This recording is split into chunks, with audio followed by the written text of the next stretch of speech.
Which station in the Ingwe Lock?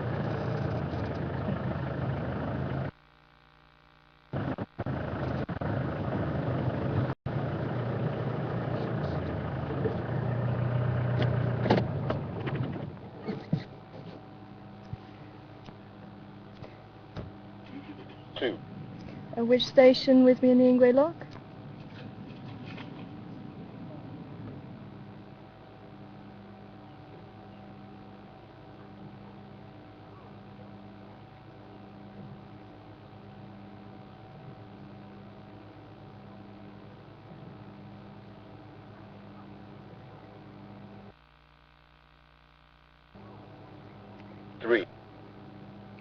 There she goes, there she goes. Yeah. Over on that, she's going that. I'm going to try and go around this side again. I don't want to get in the way of her or the Impala.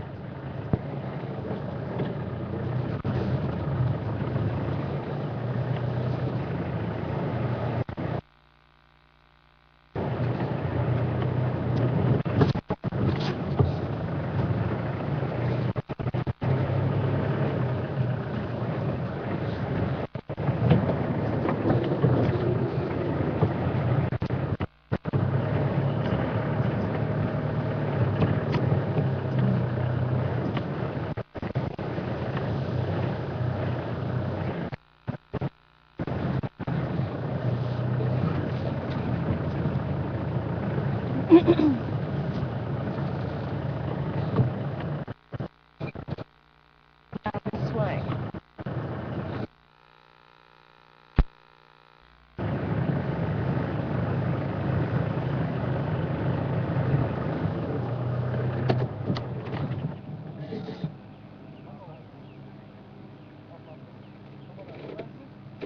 She ran down this way.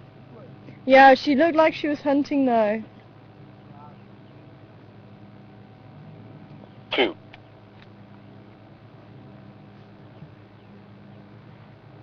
Okay, I can hear the alarm calls. They're just up ahead of us.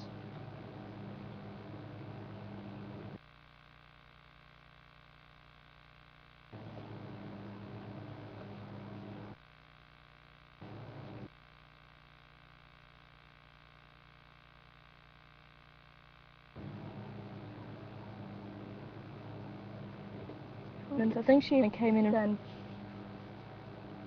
as I say, it's very important for us not to get in between the predator and the prey, and that's why we were parked quite far back.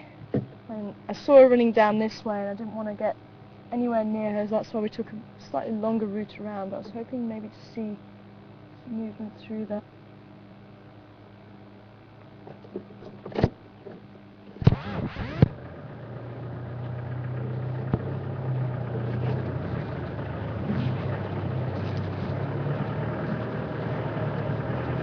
We'll go back onto the road and just see if we can see where those Impala are looking.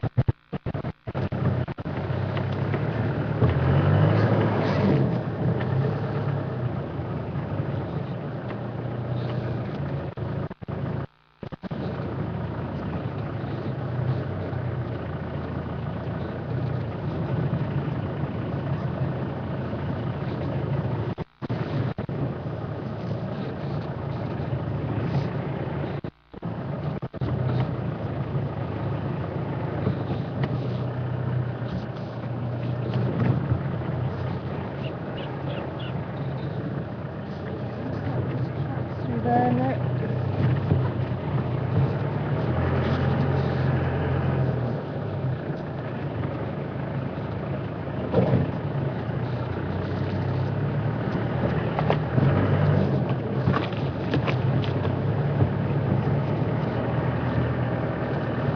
I'd have been very surprised if she could have been successful with this wind. Very surprised.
3, 2.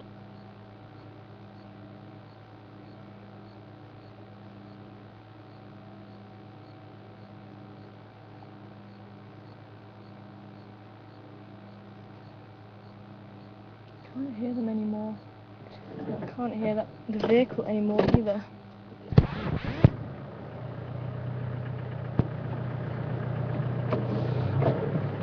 It sounds like the alarm calls are coming closer to the road.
Which station from 2 to 10?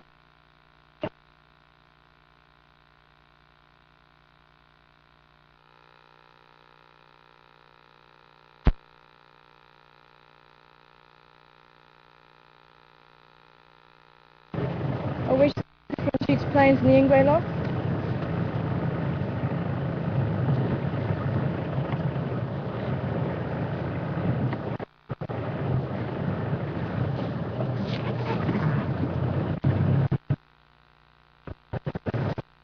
I did go further.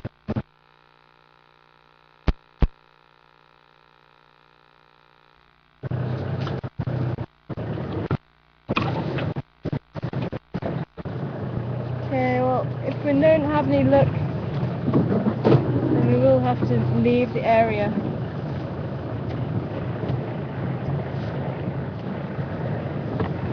I thought he went in this way.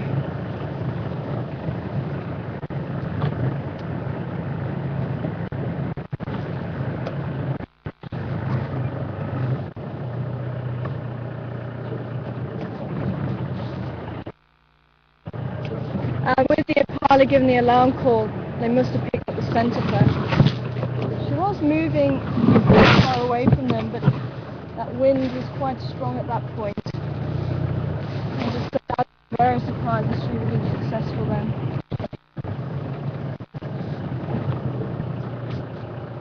I think we are going to have to head back to the road. I think this is where the sound the Impala came from. I'll see if I can see the tracks from the other vehicle. Maybe he has been successful in relocating her, but at the moment I can't contact the radio.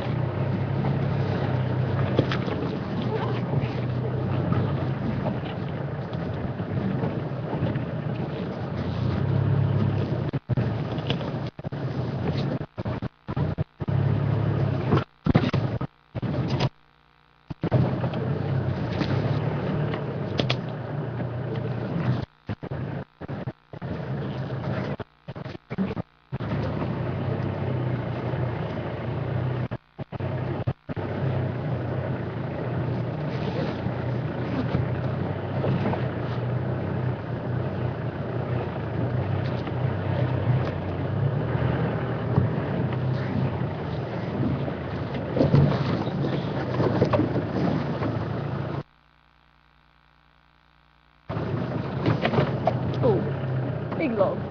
I'm not going to be able to move.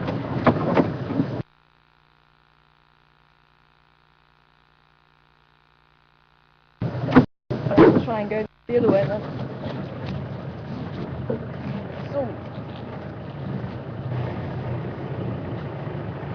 3,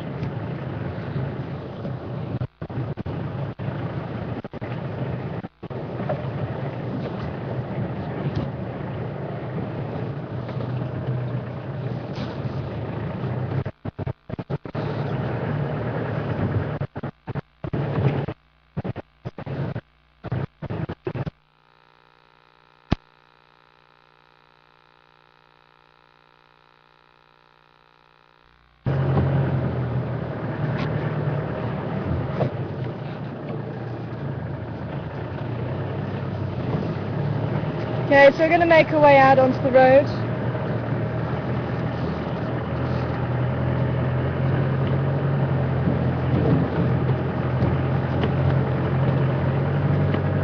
Can't see anywhere else.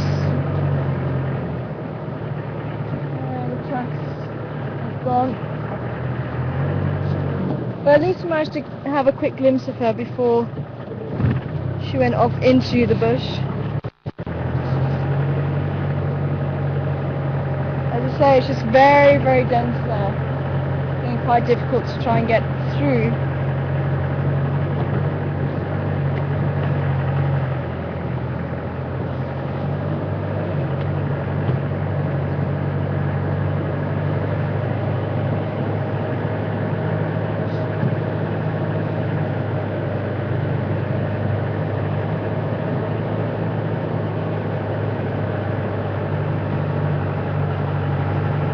As I was visualizing it, when he said on Voyatella Access, heading north, this is Voyatella Access here, so that's why I'm looking on that side. I didn't even look on this side to begin with.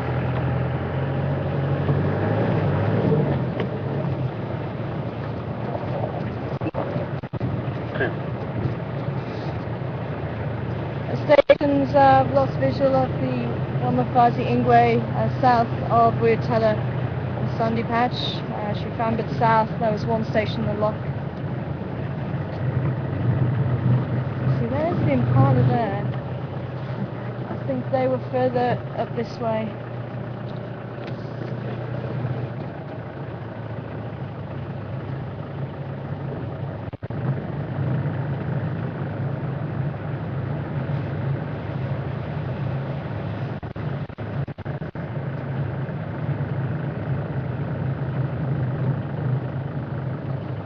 Let's go. Maybe she came out this side instead. 3, 2.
Okay, well, let's continue on.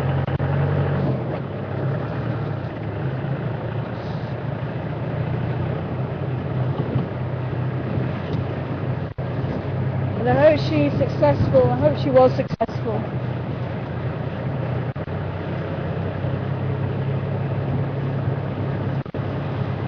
But I'd be very surprised if she was. As I say, this wind is quite strong.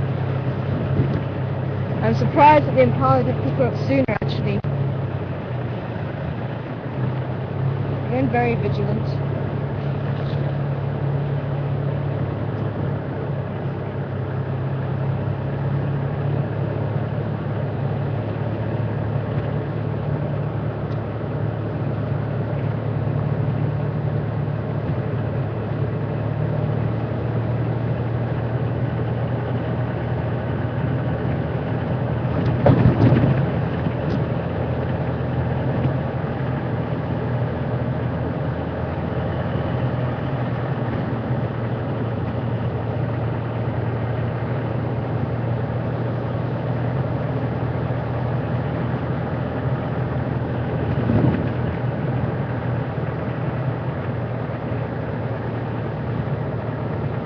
There's actually a few more Impala there than I thought. I only saw 2, but there was about 4 or 5 that were running when she started running past the vehicle.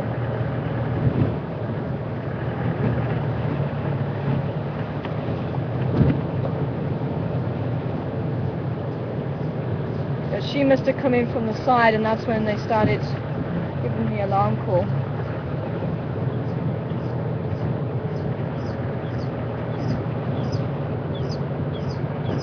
I think at that stage she may have just been opposite them.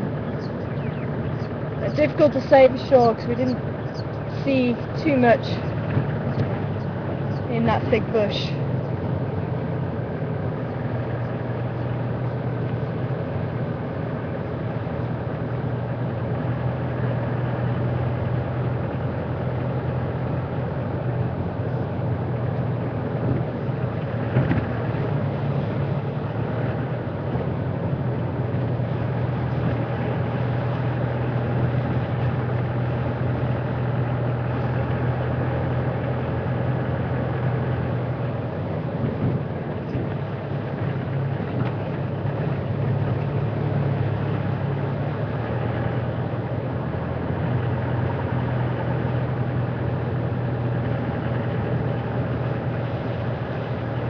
But she was looking very well.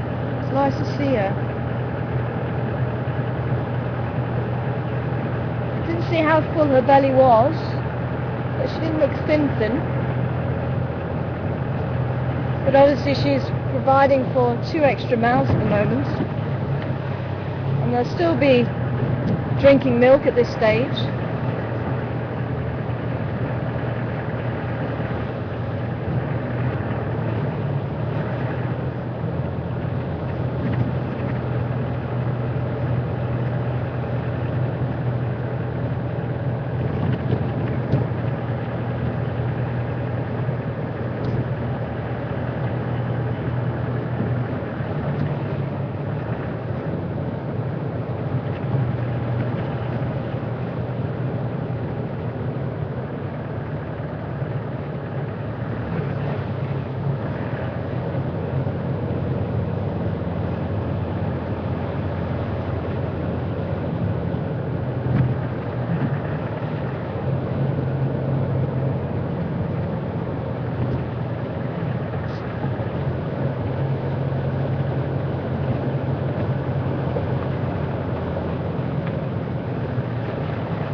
afternoon, Carlos.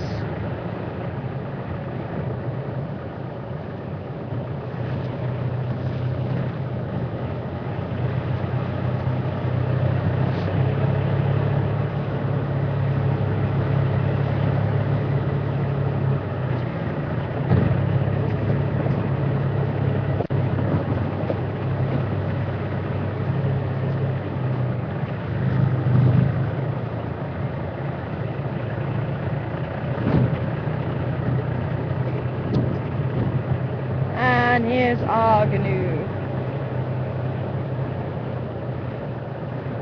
Nice to see them all. I was hoping to catch up with the Gowrie gang. They did come through here this morning, and I was hoping they were going to return this evening.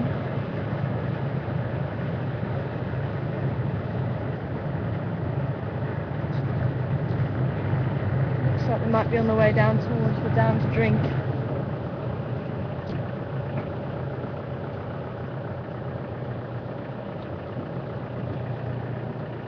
Here they come. The brindle gnu or the blue wildebeest. And there is 6 babies there. Seems to be that they're doing quite well at the moment.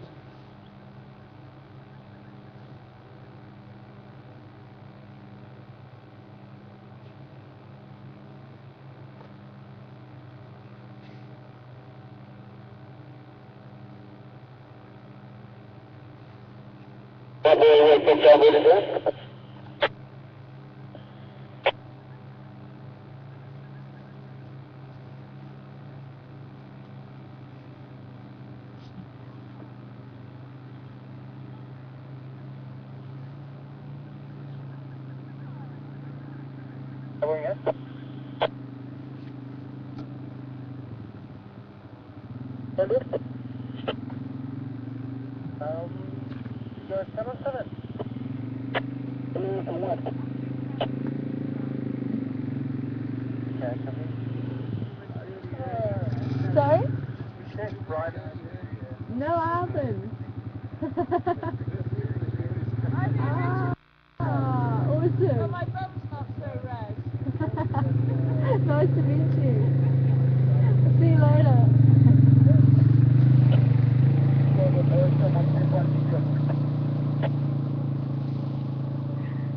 Graham's out and about having a look for the baboons.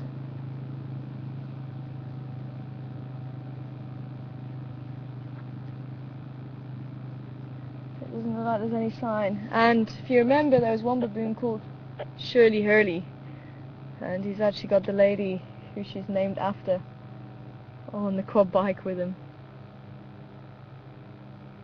It doesn't look like he's had any success, so maybe the baboons aren't coming back tonight, because they're usually around here this time of day if they are coming back.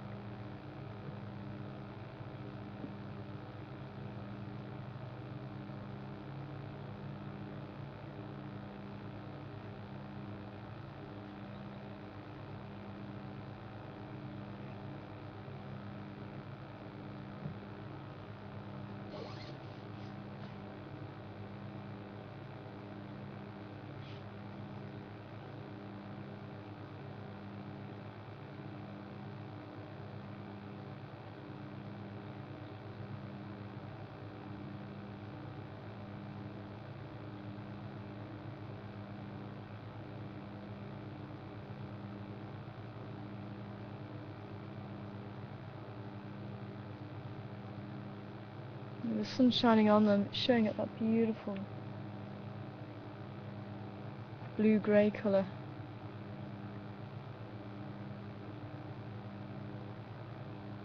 And with them being a grazer, they have a very wide mouth, whereas a browsing antelope has a very pointed mouth, so they can get in amongst the branches and pick off the leaves.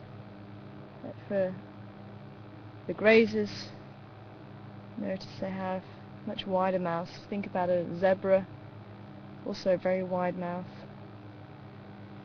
Impala are mixed feeders, one of the few antelope that are a mixed feeder.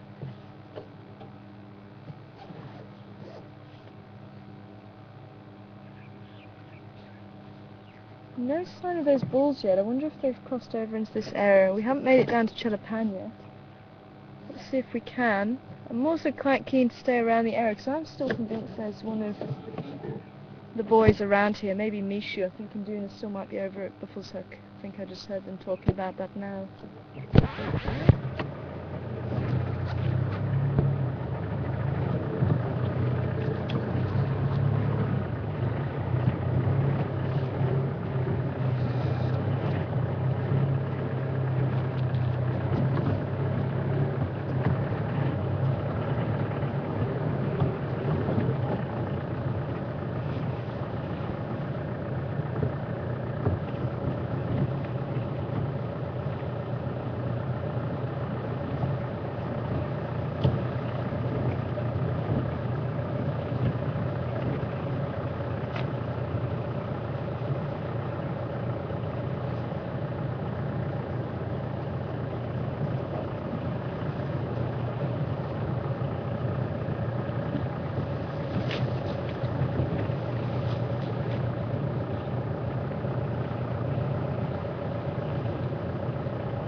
Hi Margaret, welcome on board to you this afternoon.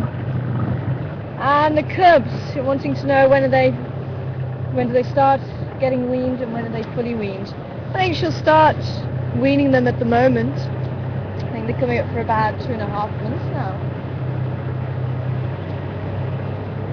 What are we in? February. Yes, mid-February.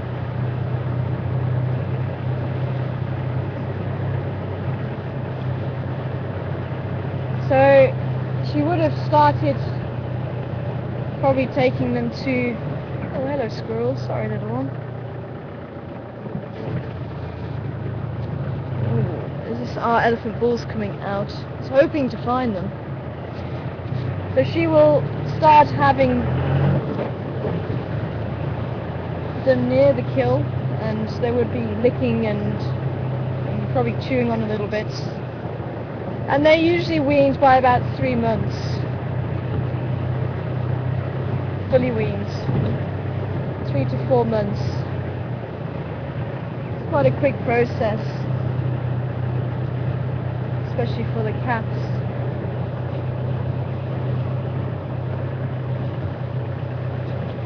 And if you've seen the lion cubs, they're about 6 months old and they're already really chewing and tucking into. I missed my little 2-track now. I think I did. But they're already eating meat and taking their share.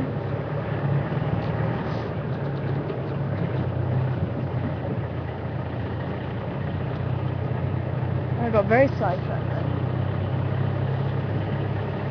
Just want to try in the drainage line.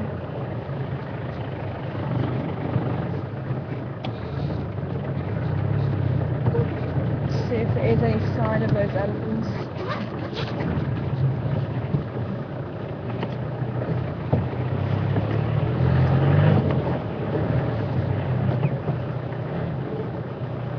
It's got a little 2-track there, that's why I didn't see it. It's quite overgrown now.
Hello. Hello, good afternoon, everyone. This is Perry speaking from the control. You've just lost a picture. There must be some loose cable connection in the Uganda.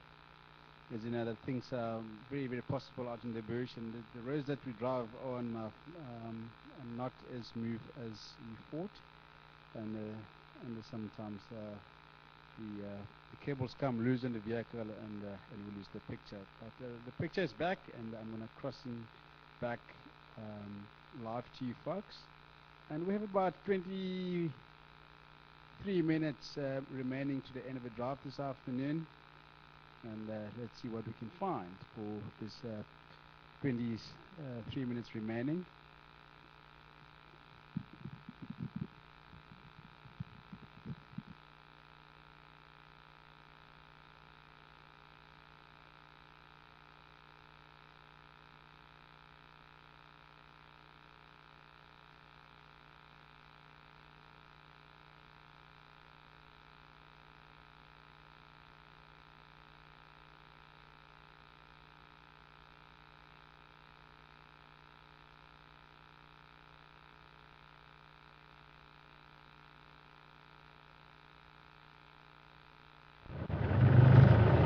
Well, welcome back, everybody.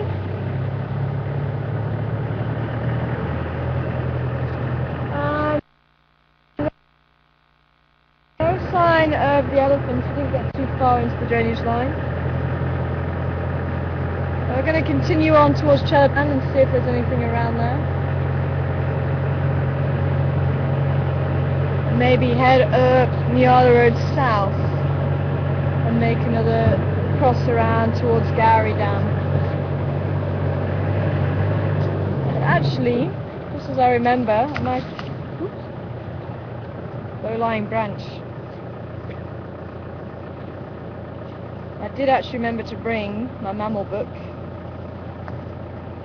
So I think it was Connie this morning was asking what a genet looks like. And that is a genet. So I'm hoping that Connie might be watching.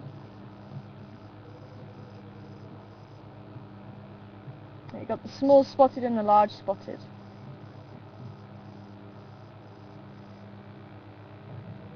You can see on the small spotted they've got very small black spots. Large spotted much larger. Also known as the russet coloured genet. So we'll have a rusty brown colour in these spots as well. And we get the large spotted much more than the small spotted here. We've seen more large spotted than small spotted. That is the genet. Cat size, quite a pointed face, big round ears, very long tail.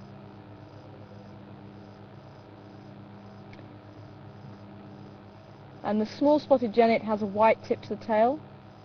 The large spotted has a black tip to the tail.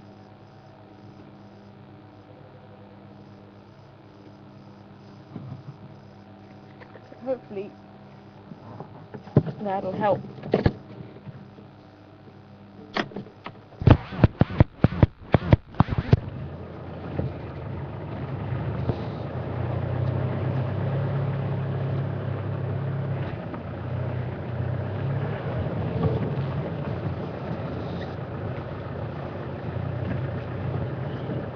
I can hear the Birchall's cuckoo calling.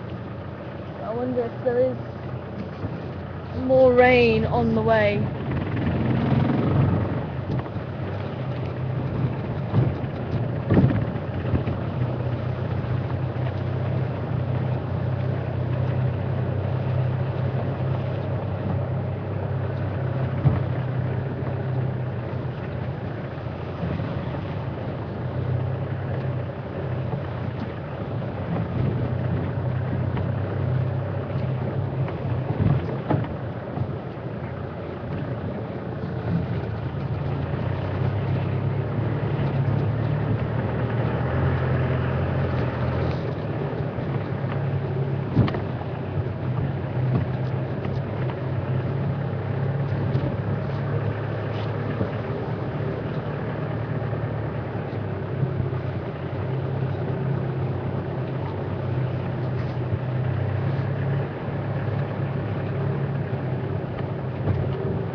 hyena has been walking here.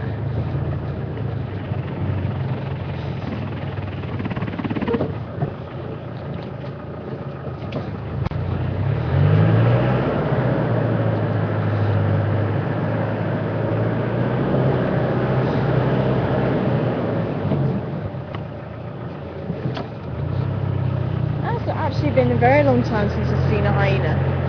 Feels like it.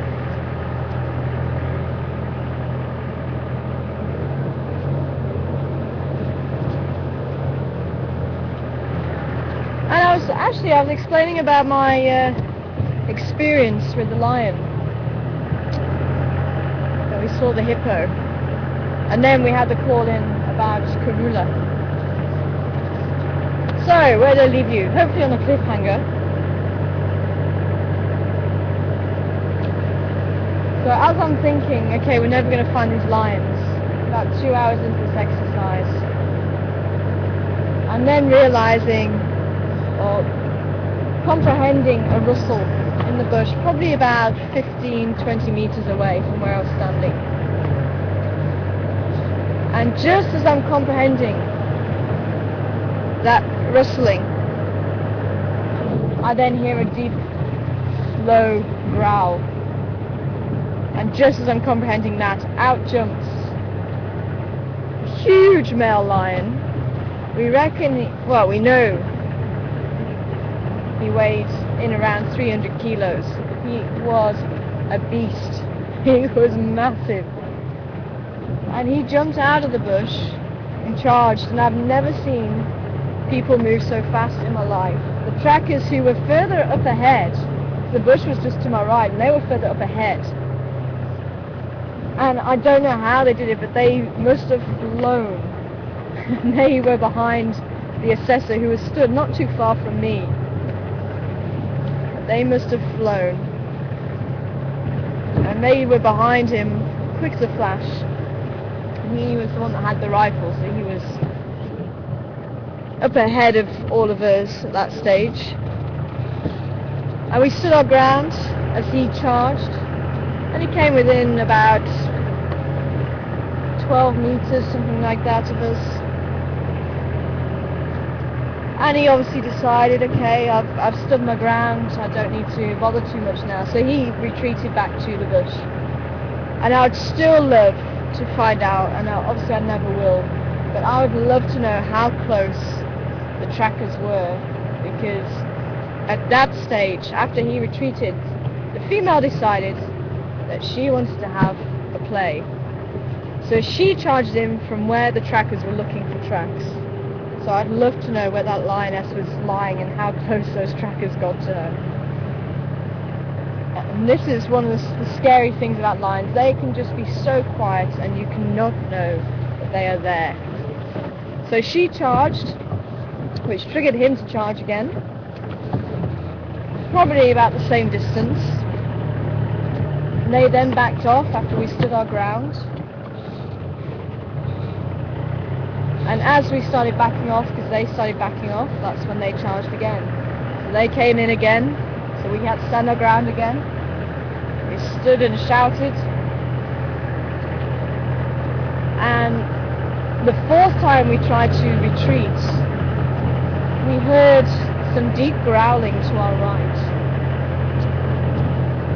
And the ones that we were actually tracking were the sub-adults, and that was possibly who was growling to our right. So we had the two big adults in front of us, 2 growls to our right, so that was 4 out the 9 in the pride at that stage. Actually, I want to go down the Yala Road south. And by the 5th charge, because we couldn't go back, we had to go to the right, because that was where the open patch was. Behind us was very tall grass. So we were kind of cornered at that stage, which was quite fun. I can say it's fun because now I'm out of it. By the 5th charge, I reckon he was probably about 7 meters from us. And luckily we had a radio with us. And there was one guy who was with the vehicle, and we were able to radio in between to the charges to tell him where we were, and he could actually hear the growling. So he was able to come in and pick us up. Otherwise, that would have been quite an interesting one to get out of. And I did actually ask Adrian how we would have got out of that. He just smiled and said, yeah, it would have been interesting, wouldn't it?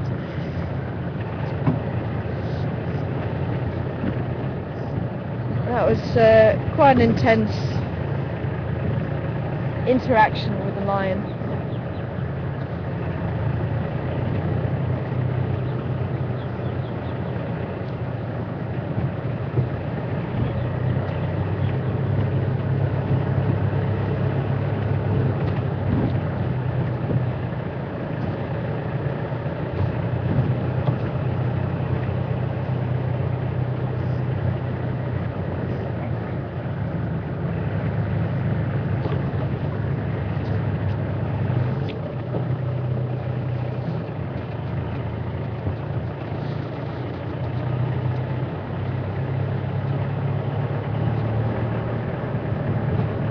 Wow. Anne from India. Is that right? Did I get the right? This is Anne from India. Welcome on board to you this afternoon, Anne. Or is it Anne from Indiana? Maybe Anne from Indiana. It's a similar experience, although it is Indiana. Anne from Indiana. Saying that you were on safari and your guide got out to investigate a dead wildebeest carcass. Probably not the best idea they ever had.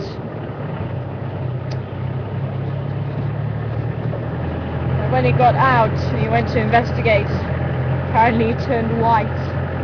He looked back towards the Land Rover and saw the two big lions sitting about 10 feet away from him.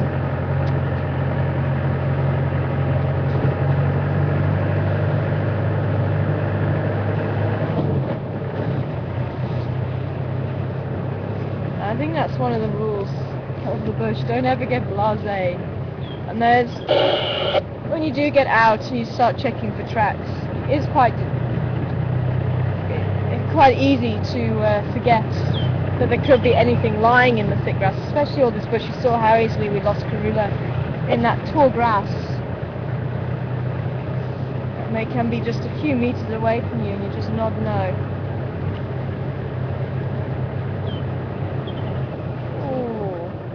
Kingfisher. I don't know if we're going to be able to get in. No, it flew off. But thanks for that, Anne.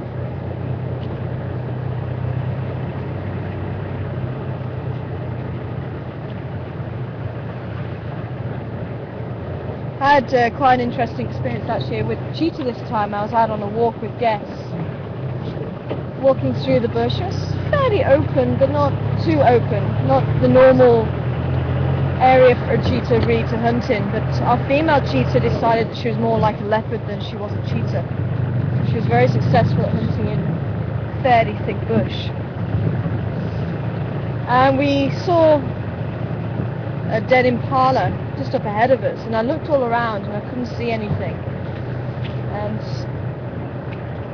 I thought, well, maybe this impala's just died of natural causes, because it didn't look, I couldn't see any blood on it or anything like that.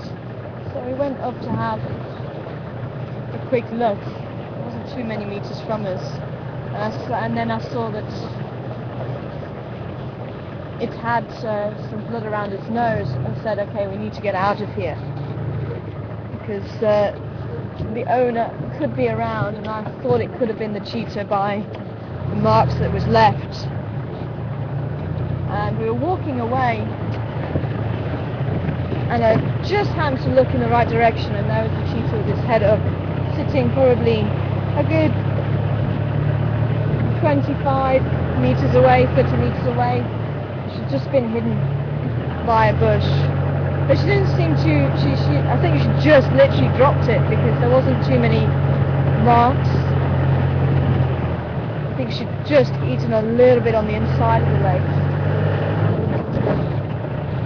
But luckily for us, it was the cheetah.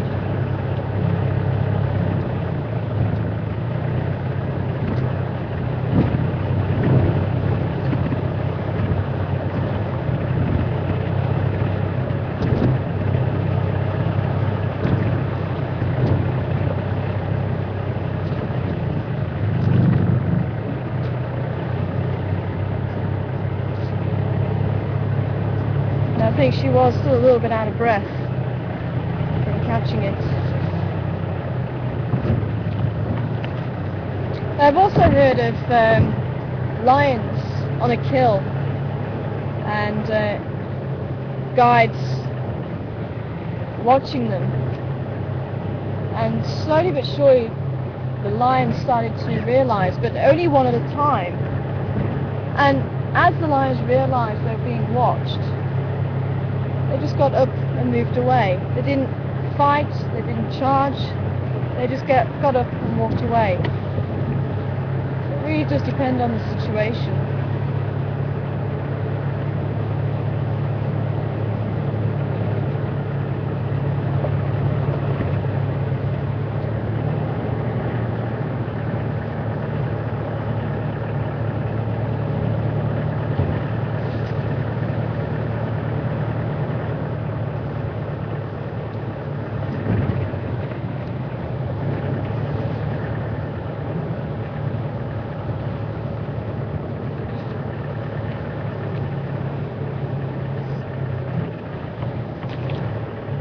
I must admit, that day we went for a walk and we found the cheetah, I already knew that the lions were nowhere near.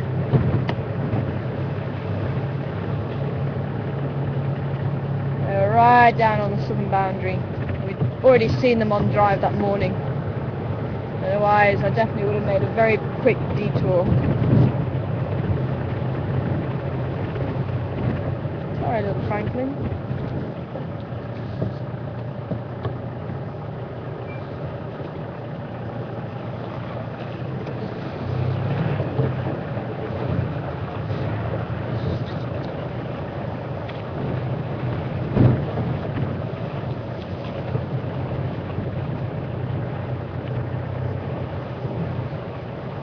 Hi Pam, good afternoon to you. Great to hear from you this afternoon. And saying that you don't see the wildebeest in winter, so they migrate. Our wildebeest don't. They do find enough food around the winter time as well as the summertime here. I think we do see the wildebeest, but just not as often as we do during the summer.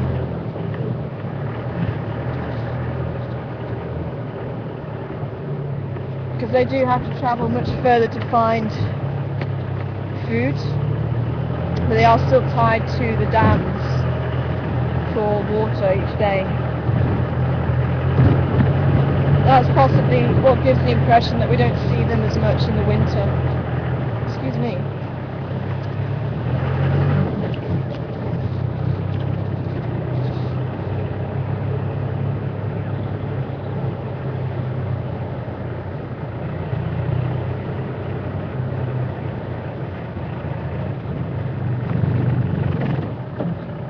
Little Natal Franklin's in the road today.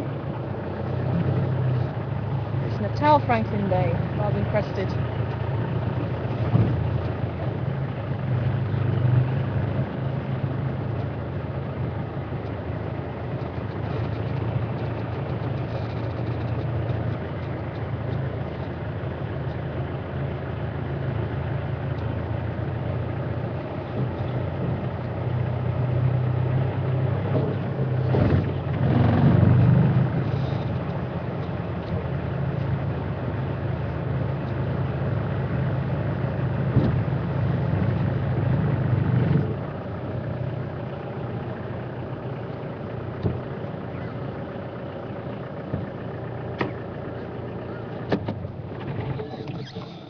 Hi Tony,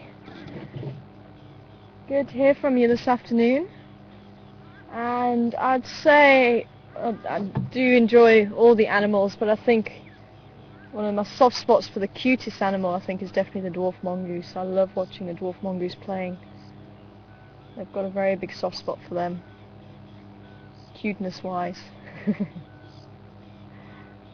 And romance between animals.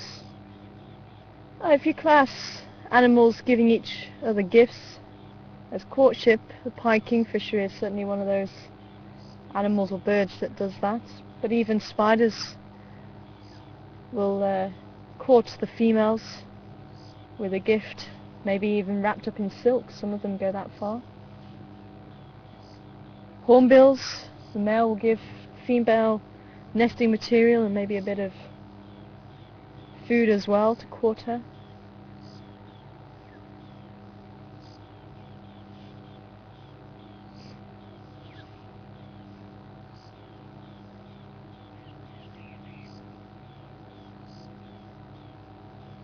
And the elaborate courtship displays of birds, the dances that they do.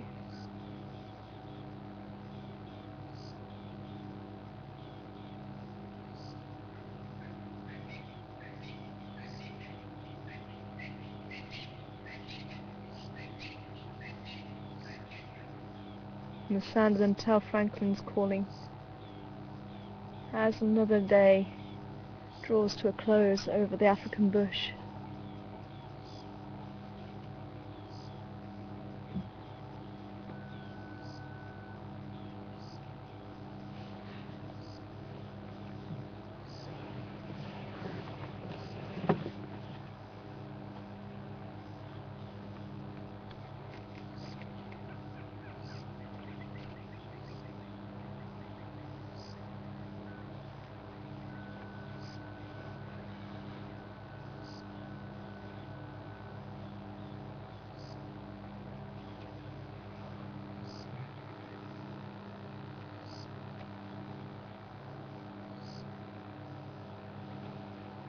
Well, it's been quite an eventful drive. I'm so glad we managed to catch up with Karula, even though we were only with her for a few minutes.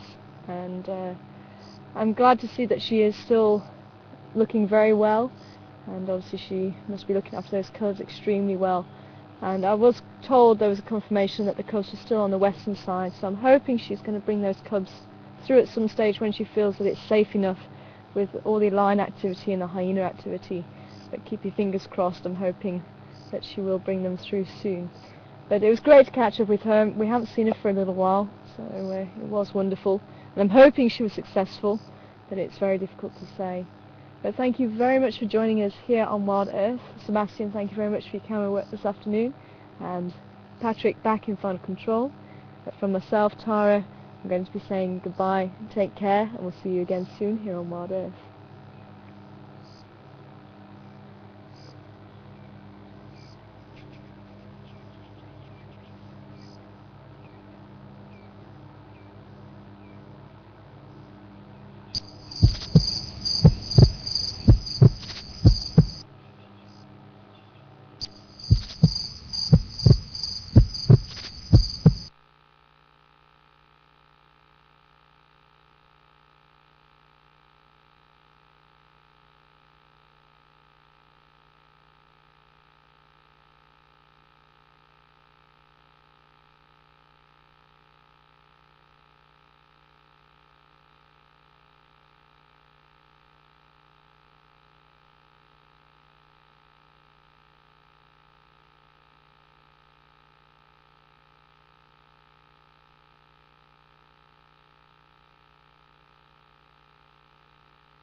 evening, everyone. This is Patrick speaking from control. That was the end of a drive this afternoon.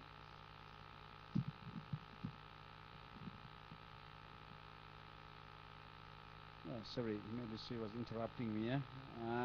Yeah, it has been a wonderful drive this afternoon, but unfortunately we didn't manage to stay for long enough with Gorilla as she was moving through in the thick bushes. And apparently she was after the impalas there. And it's nice to see her after a while.